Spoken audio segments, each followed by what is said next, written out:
basketball week 1 was a little wild. While most teams rolled over their first 2 or 3 matchups because college basketball has the worst week 1 scheduling in any sport ever, some teams scheduled really tough tests and either lived up to the offseason hype or crumbled underneath it. Michigan State crumbled. On night 1, James Madison came into East Lansing and pretty much controlled the number 4 ranked Spartans. That's the weirdest thing about this upset. JMU is a good team, so it's not a huge shock, but the way they controlled this senior-led, upperclassmen-filled Michigan State roster for a majority of the ball game. Michigan State went on a run late in the second half.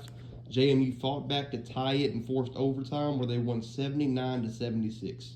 Terrence Edwards led the Dukes with 24 points, while TJ Bickerstaff, no relation to JV Bickerstaff to my knowledge, did everything else with 21 points and 14 rebounds.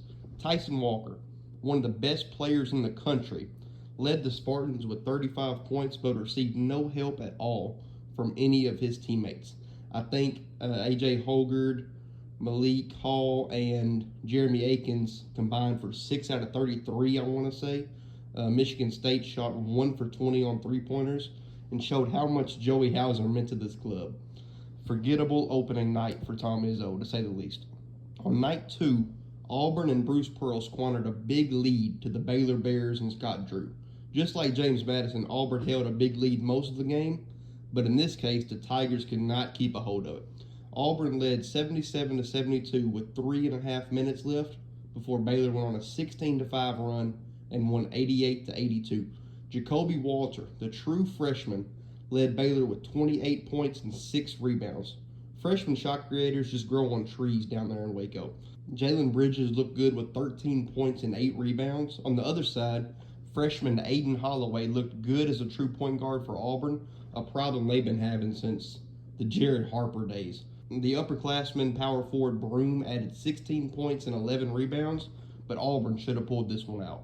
On Friday, November 10th, the 12th ranked Arizona Wildcats went into Cameron Indoor and got the biggest win of the season so far over the Duke Blue Devils. Caleb Love just has Duke's number, I feel like, even though he didn't even have a great game.